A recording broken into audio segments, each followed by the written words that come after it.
বিসমিল্লাহির রহমানির রহিম। আমরা এখন ক্লাস 8-এর মুনাফা অধ্যায় থেকে একটি অঙ্ক সলভ করার চেষ্টা করব। ক্লাস 8-এর সকল স্টুডেন্টকে ধন্যবাদ।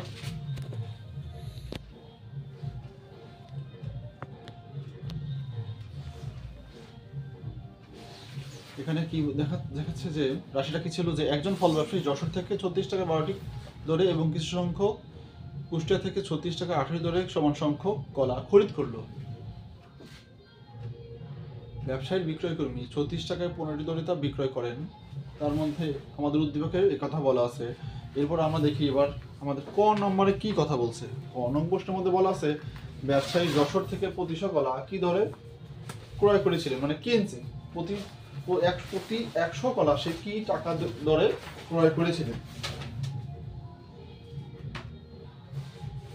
এবার কত কি বলা আছে, বিক্রয় কর্মী সবগুলো কলা বিক্রয় করলে শতকরা কত লাভ বা ক্ষতি হবে। এবং লাস্ট গ নাম্বার বলা আছে ব্যবসায়ী 25% লাভ করতে চাইলে প্রতি হালি কলা কি দরে বিক্রয় করতে চেয়েছিল। এখন আমাদের বা কি দরে বিক্রয় করতে হবে তাকে যদি 25% লাভ করে। এখন আমরা যদি প্রথম ক নাম্বার প্রশ্নের অ্যান্সার করতে যাই তাহলে আমাদেরকে দেখতে হবে এখানে আমাদেরকে কি বলা আছে। আমাদের এখানে বলছে যে ব্যবসায়ী যশোর থেকে প্রতি 100 কলা মানে 100 কলা কি দরে ক্রয় করেছিলেন বা কিনেছিলেন।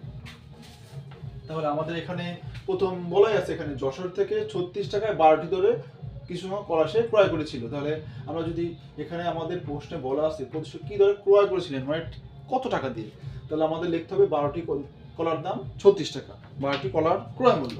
আমরা তাহলে ক নাম্বারটা শুরু করি। যশোর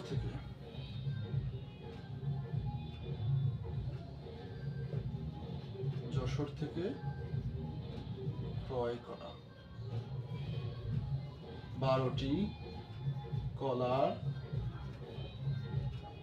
ক্রয় মূল্য সমান 36 টাকা। অতএব একটি কলার ক্রয় মূল্য কম হবে, আর কম হলে পরে 36 নিচে 12 এত টাকা।